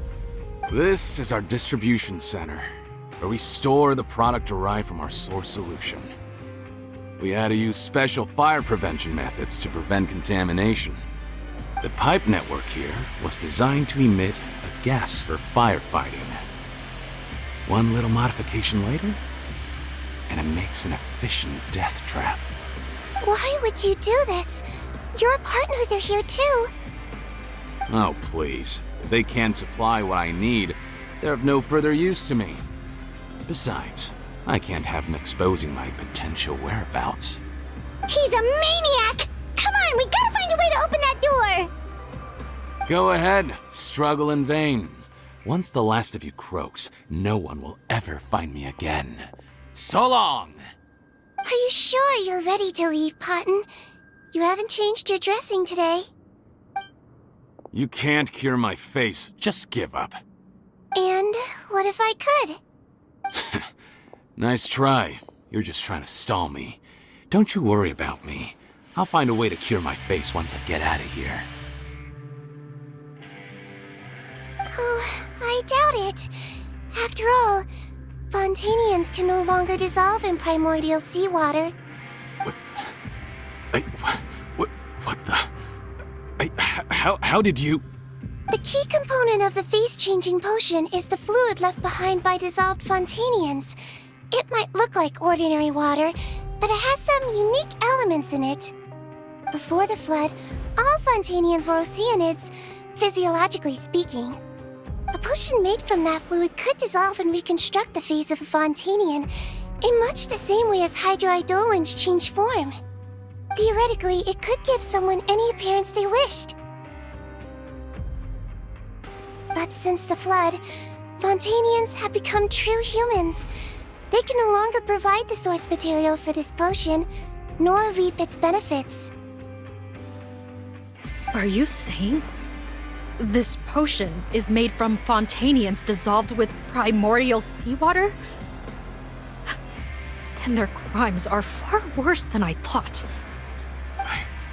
How could you know all of this? No, wait. Of course! Well, well. So that's why you have a human appearance. It also means that I have a formula you're unaware of. The air's getting thicker. It's getting hard to breathe.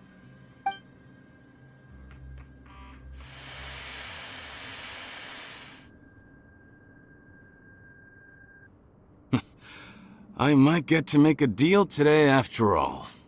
Alright, keep talking. How do you intend to give me the formula? Oh, it's not a formula, but a finished product. I have a bottle of it right here. What? When I tried Rawat's skincare product, I noticed it had a certain special component in it. So I had my friends gather some other ingredients for me, and sure enough, a little experimenting later, I'd produced the potion. I'm guessing his skincare lotion contains the fruits of your joint research? Huh. Impressive guesswork. Yeah, we were a supplier for some of the raw ingredients. But it only contains a tiny amount of the active ingredient. The effect is minuscule compared to the undiluted fluid. Well, I found a way to reverse the dilution process. giving the skincare lotion a similar effect to the fluid it is derived from. That's impossible. If I tell you some of the ingredients, I think you can figure it out. First, you need to combine tainted hydrophantasm tissue with transoceanic pearls at a ratio of around 3 to 7. Tainted hydrophantasms and transoceanic pearls.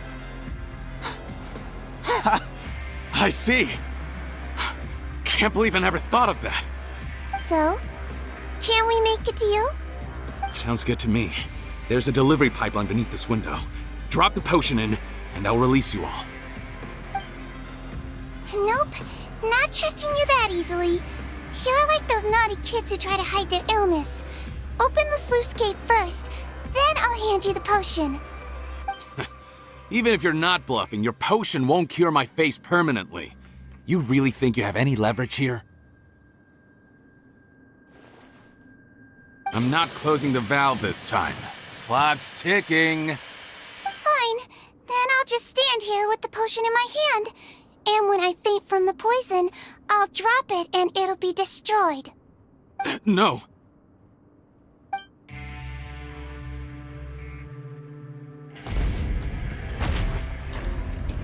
It's open! Disable that sluice gate! Jam it! Don't let it close again! That's more like it. In that case, a promise is a promise. Head nurse, there's too much poison gas in here. We have to leave, now! That was too close. That button is a real nasty piece of work. Oh, don't be too quick to sit down. Moving around a little will help relieve the soreness. Same goes for you, Traveler. Oh, but Paimon, you should be fine, right? Flying fast is pretty tiring too, actually. Anyway, that's not important right now. Paimon's still shocked to learn that there's a whole criminal operation going on behind that skincare lotion. Shame I ended up giving the improved version to Potton after finally making it for you. I'll make you some more, I promise. No, please don't. Paimon doesn't want to use that stuff anymore. Still, it was a pretty good job that Paimon wanted to buy some in the first place, huh? It ended up saving everyone's lives. That's gotta count for something.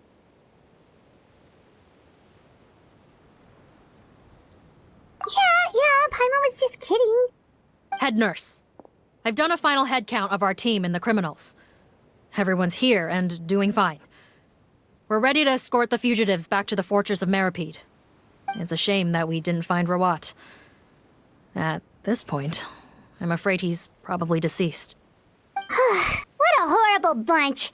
Especially that Potton guy. If he hadn't made good on that deal, we'd all be dead because of him.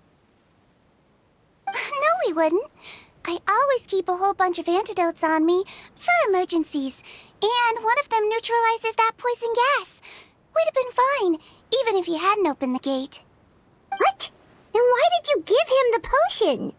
If this is true, I must concur. Sorry to be blunt, but I think you made a bad decision by handing him that bottle. If he changes his appearance and flees Fontaine, it's unlikely that we'll ever find him. No matter how cooperative his accomplices are when we question them. No, you don't understand. I gave him the potion precisely so we could be sure where he'll go next. What do you mean? We gotta hurry. She won't last much longer. Don't move a muscle.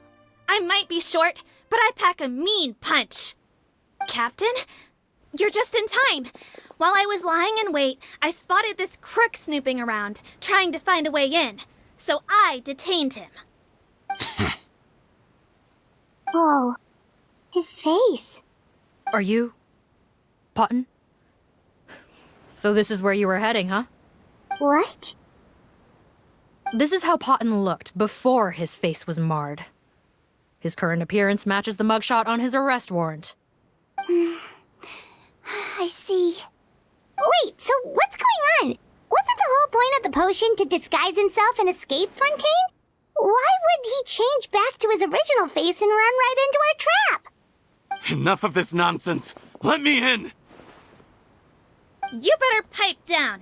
There's an old lady in there who's very sick. No way are we letting a crook like you inside. To heck with it. Listen to me. I'm Rawat. That's my mother in there. He's gotta be lying, right? Rawat was a victim in all this. He was forced into it against his will. How can he and this monster be the same person? Forced against his will? That's the funniest thing I've heard all day. Back when I was being coerced, everyone thought I was colluding of my own free will. And then when I actually became a criminal in my own right, you all suddenly thought I must be under duress. Amazing what a difference a handsome face makes. Save us the speech. Explain yourself. You want an explanation? Fine. I'll tell it how it is. When I was just Potton, the whole world treated me with contempt. Ew. What do you want? Get away from me. Women despise me. Collaborate? You don't look like much of a researcher to me. My peers scorned me. Mr. Potton, was it? I'm most interested in your research. Consider my offer carefully. I doubt you'll find other investment opportunities. Only villains would work with me. You want out of the game? Forget about it. Turns out, I slipped up a little. Left your picture with some Marechaussee Phantom officers. Easy mistake to make. Now they've listed you as an accomplice and drawn up an arrest warrant. So I suggest you put any thoughts of running away to rest. If you get caught by the guards for being in the synth business, you ain't ever seeing the light of day again.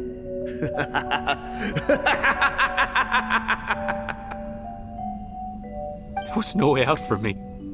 Until I could stop being Potton. Mr. Rawat, I have something I'd like to tell you. I became popular with women. This new potion you developed is fascinating. Genius, in fact. Would you consider working with me? I'd be happy to sign a licensing agreement. My peers looked up to me. I'm very interested in your research, sir.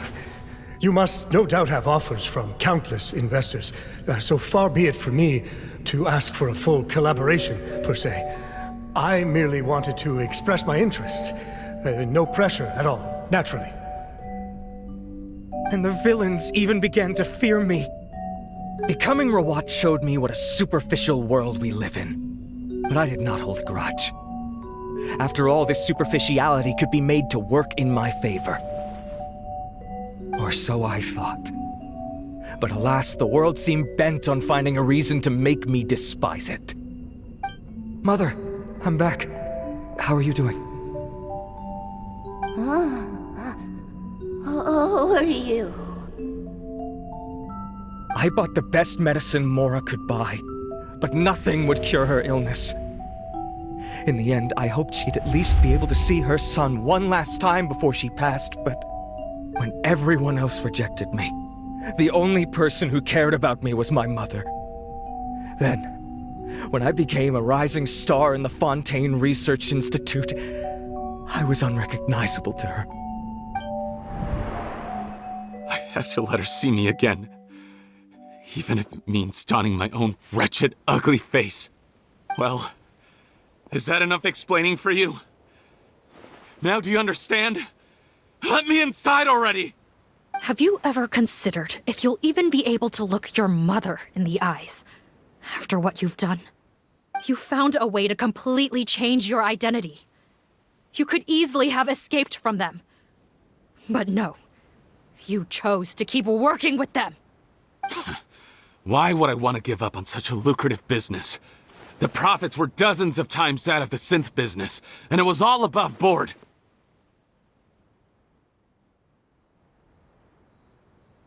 So you kept being a villain just for the money? Villain? By what standard? Is doing evil deeds really what makes someone a villain in your eyes? Or does it all come down to the way they look?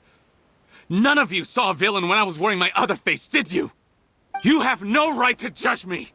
You're all just fake people living in a hypocritical world! I regret nothing! My mother would understand! You're a villain to the core, but especially that tongue.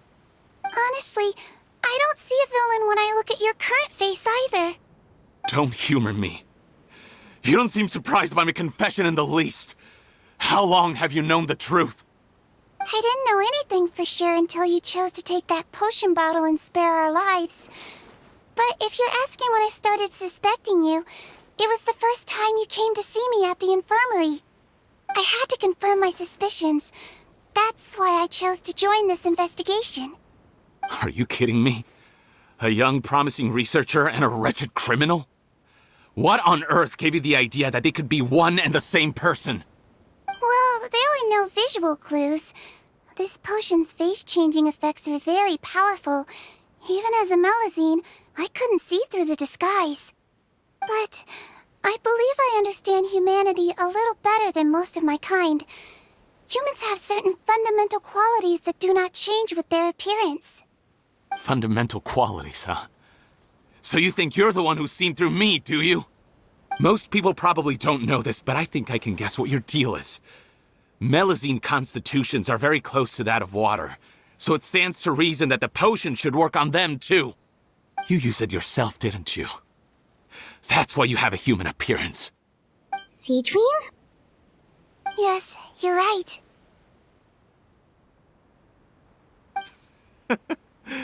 I'll bet it was back in the days when Melazines were discriminated against because of their appearance. It was either carry on living in the gutters as part of an alien race cast out by humanity, or become the head nurse of the fortress of Meripede, revered by all. Not a hard choice to make. It's a no-brainer. So you see, you and I were the same. And I'm the one who saw through you! That's not important right now. You came here to see your mother, didn't you? Well, I can grant you your wish. Huh? Head nurse, I'm not sure that's a good idea in his current state. Don't worry. Back in the warehouse when I traded the potion for our lives, I was doing it to test him. He was willing to risk sacrificing his only chance of escaping capture by opening the gate in exchange for the potion. Also, he could see his mother again. If nothing else, his concern for his mother is genuine. I see. So before you arrest him, please allow him to see his mother one last time. The Traveler and I will accompany him. You have nothing to worry about. All right. I understand. Mom? It's me, Potton, your son. You recognize me now, don't you? Mom, what's wrong? I'm sorry, but I have some bad news. I examined your mother last time we were here, and it appears that due to her prolonged fever, she's lost her eyesight. What? Your appearance no longer has any bearing on her ability to recognize you. But there are always other ways to remind our loved ones who we are. Wouldn't you say? No, it can't be. Please, Mom, open your eyes. It's me, your son, Potton. If you really can't see my face, then here, take my hand. Tell me you feel your son's hand. I've done so much to get to this point. Please, you have to recognize me.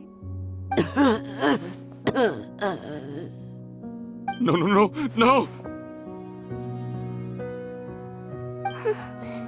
The temperature of his palm must have changed. I'm sorry. It seems I couldn't bring him back to you after all.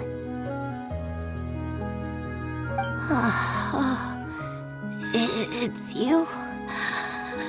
Thank you. Oh, of course. Mom, why will you answer her and not me? Why? No more questions, Potton. She's gone. Mom? Mom? I'm sorry to say this, Potton, but you and I are not the same.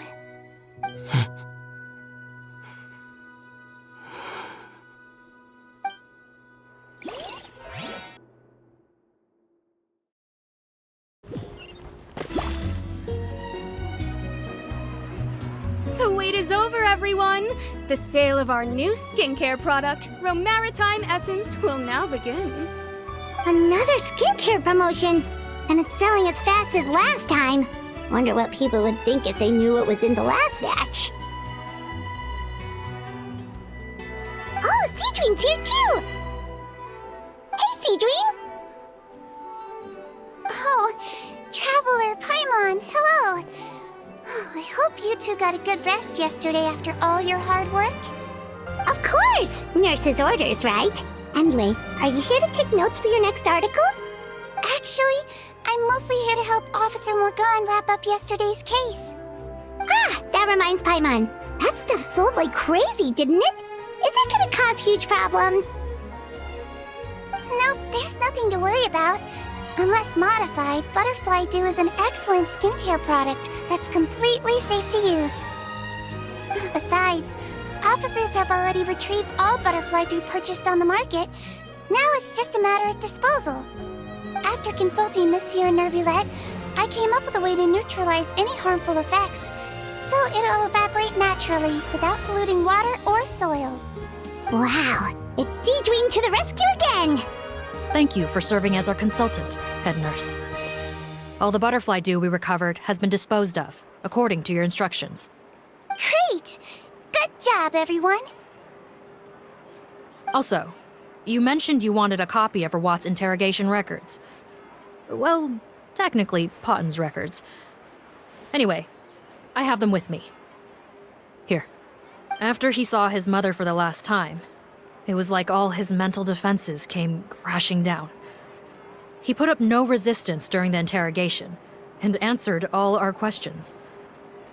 We learned a lot. Apparently, the formula was something he discovered by chance, while helping the criminal gang produce synth. Later, he came up with the idea to dilute it, and use the resulting substance as a skincare product. Their supplier was Vache, but you could also argue that they were the ones doing him a favor. His operation helped Vache's gang dispose of an enormous amount of evidence. It made for a seamless collaboration. One man's trash was another man's treasure, and there were no loose ends. It's no wonder we never noticed what Potton's gang was up to. Vache again, huh? Is there still no end to the harm he caused? Make no mistake, the crimes of Vache and his accomplices will come to an end. It's only a matter of time. Since the flood cut off their supply of primordial seawater, they've been forced to resort to riskier methods, like using their private reserve to attack people on the street. Naturally, those attempts all ended in failure. After receiving numerous reports, we were able to zero in on the gang and eventually round them up. That sounds more like it! Based on what he told us in his confession, we pretty much had him backed into a corner, even though he made a point of distancing himself from the gang while disguised as Rawat. He tried to throw us off his tail by reporting his accomplices, giving him enough time to transform back into Potton and see his mother one last time.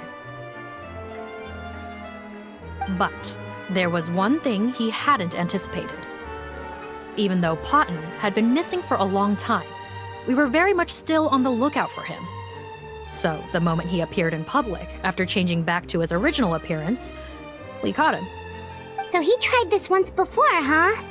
Guess he really did want his mother to see him again. But in the end... Looking at the interrogation records, it seems like he spent the first sum of money he earned as Rawat on his mother's treatment. Yes, which is why I suspect that his initial motive for using the potion was not personal greed, but a desire to become somebody who had the power to save her. Even so, he went too far. In the end, he got what he deserved. I understand. Thank you for bringing me these records. Why did you want them anyway? Patton was one of my patients, so I need to put together a medical file for him. My teacher always stressed that a person's life experiences are just as important to their file as their medical history. Why are you still treating him like your patient? Isn't he kind of beyond redemption now? That may be true, but a patient is a patient, regardless of the choices that bring them to my care. One last thing, head nurse. Please keep everything you know about this potion a secret. It would be for the best if most of Fontaine knows nothing of its existence. I know my fellow officers and I will be able to sleep easier if that's the case. Of course, not to worry. Thank you for understanding.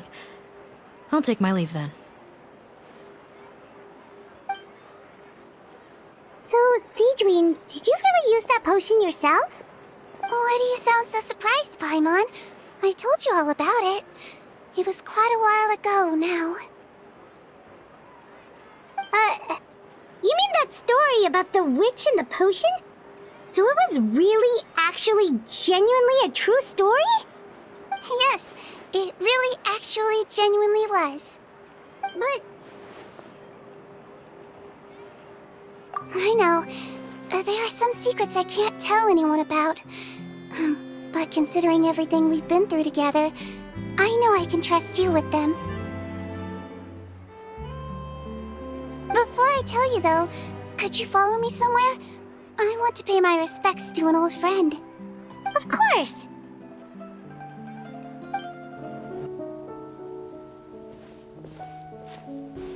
Oh, Nervalette and Risley, they're here too! Good to see you, traveler. Paimon. I trust all has been going well for you? Big news, everyone. The Udex is out of his office on important business. Is that genuinely something people would consider big news? Why wouldn't they? Important business is a big deal. Yes, you're quite right. When someone you care about requires emotional support, being there for them at the right time and place is of the utmost importance. After reading the Maréchal Phantom's reports, I had a feeling a trip here might be in order. Take note. That, my friends, is how Monsieur Nervalette shows that he cares. We're both here for the same purpose, actually, to accompany Sigewinne as she pays her respects to her late teacher. So the old friend she mentioned was her teacher then? The witch? Oh, sorry. Paimon didn't mean to be rude. It's only because Sigewinne calls her that all the time, so... I doubt she considers that title to be offensive, Paimon. Don't worry. Indeed. In fact, I believe Sigewinne would take it as a sign of affection. She has spoken of this doctor on many occasions, and it sounds like she was a truly generous individual. In those days, many people harbored prejudices against Melusines. She was the only teacher willing to take Sigewinne on as a student. Wow. It's really nice of you two to be here for Sigewinne. Guess you guys really look out for your younger colleagues, huh? Younger colleague? Well, that might be true for the Udex, but I'm not sure I can say the same. Sigewinne served a sentence in the fortress of Meripede hundreds of years ago, and after she did her time, she decided to stick around. She's been an integral part of our administration ever since. Strictly speaking, the head nurse has been around longer than most people in the fortress, myself included. Pretty sure that makes me the younger colleague. She served a sentence? Yes. Long before I became Udex, there was an ancient law in Fontaine that prohibited any attempt to transform another species into a human. Initially, I and most researchers believed this law to have been imposed due to ethical concerns. But now, it seems more likely that the law was nothing more than an insurance policy, a way for Egeria to ensure that her people would remain insulated from the truth, thus enabling them to lead more straightforward, happier lives. Ignorance is bliss, as they say. Sigewinne had her reasons for choosing to obtain a human form, but the act was nonetheless in clear violation of the law. Could you tell us a little bit more about what happened back then? Certainly. Sigewinne does not object to her close friends learning about her history. In fact, I first learned of it myself because she confessed the truth to me of her own volition.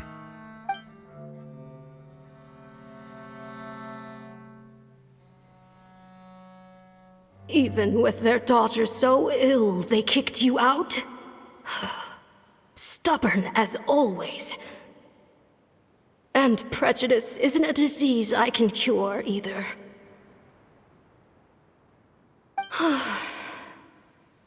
Shame that I don't have the energy to get over there. You're laughable, you old witch. You want to save everyone in Fontaine, but you can't even save the patient before you. Master, what are you... I discovered a strange disease, one I suspect that every Fontainian suffers from. But without witnesses or proof, no one will believe me. I had no choice but to experiment on myself to find a cure, but I hit a wall. And as you can see, it took a wretched toll on me. Then I'll find a cure for you, and then you can go cure her. There's no need.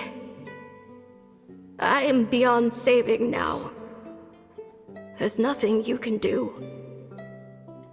But, Master... As I said before, a doctor's duty is to treat whatever ailments they can. I know, but they don't trust me at all.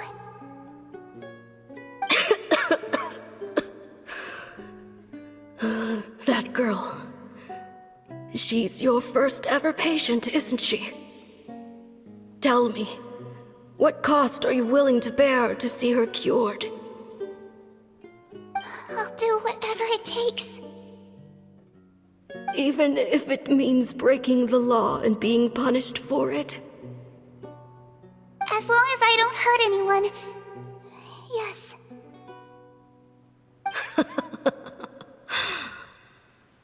Spoken like a true student of mine. Then I shall make one more final gamble. And see my experiment through to its end. Leave me for now, and come back in 2 hours. If I am able to work this miracle, then I will have found a way to save all Fontainians, and I shall be able to help you treat that girl. If not, then it means there is one more disease in this world that I cannot treat. In that case, do not come looking for me. I will leave you a parting gift. An accidental discovery happened upon through my study of this strange disease. It has little use, but it will at least help you cure this one patient you can reach.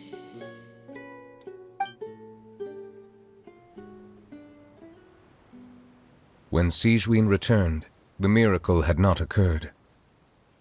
She found a potion bottle and a note on the table. After using the potion as instructed, she gained her current form, breaking Fontaine's law in the process. And after I had confirmed the veracity of the events, I gave my verdict. So that's what happened. I fear Sigewinne only understood the full story after the truth about the dissolution of Fontainians was uncovered. When I reflected on all this with that knowledge in hand, I felt a deep sense of regret. As I use the law to uphold justice, there are times when I cannot help but acknowledge its ruthlessness. After the final details of the events surrounding Sigewinne's transformation came to light, I checked several sources and, thankfully, the legal code does not require Sigewinne to shoulder any additional punishment. Wonder how she feels about all this. Since she invited you here, I imagine she intends to speak of these matters with you, no?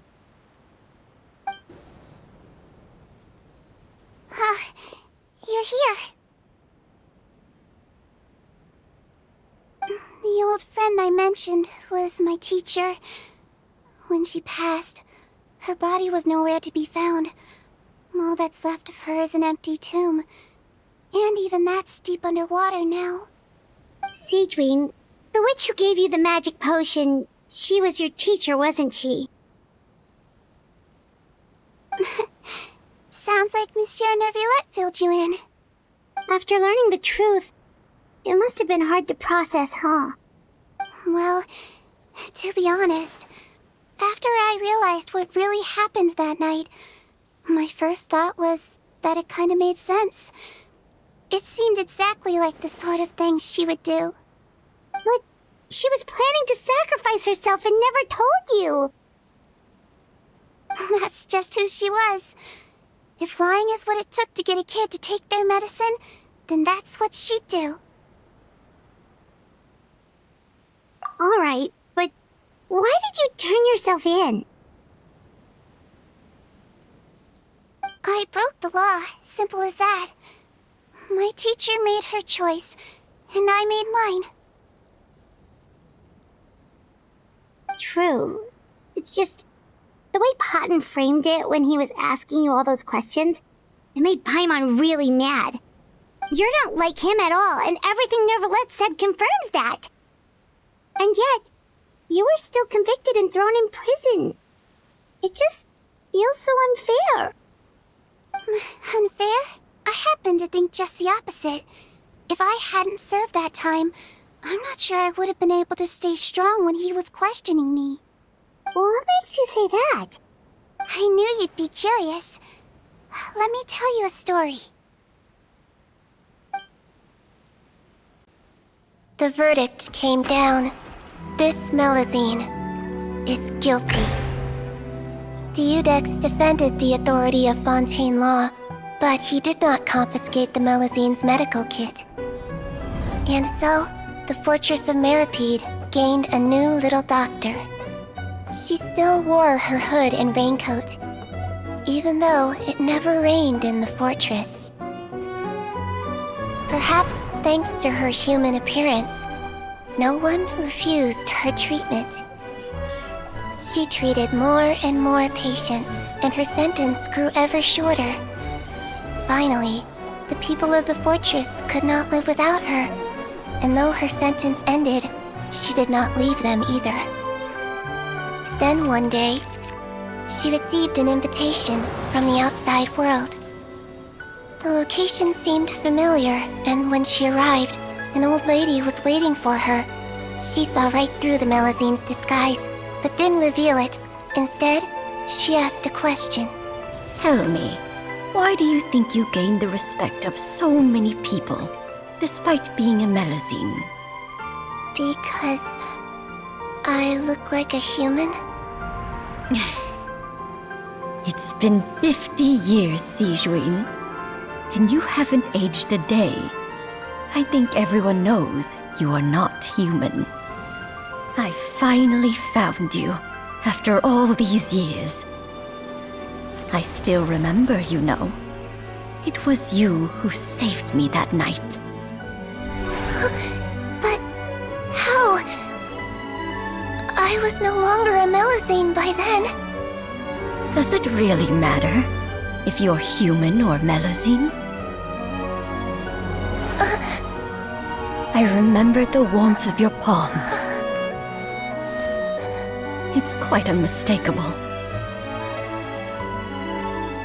And you know what? It hasn't changed one bit. You don't have to hide anymore, Sigewinne. These days, everyone wants to make friends with Melusines. And I think that it's all because of you. I'm sorry I couldn't say this until now, but thank you, Dr. Melusine. Now that's an ending Paimon can get behind. After hearing everything Potton said, I wanted to tell him that it didn't matter who he looked like on the outside. But it was too late. The warmth in his palm had already disappeared. I tried to treat him, but the roots of his problem had nothing to do with his face.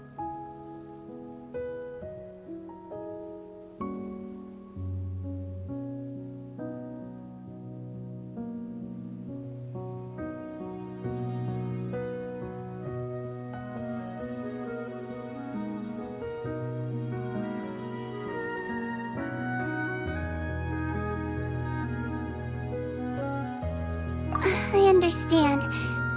Thanks, you two.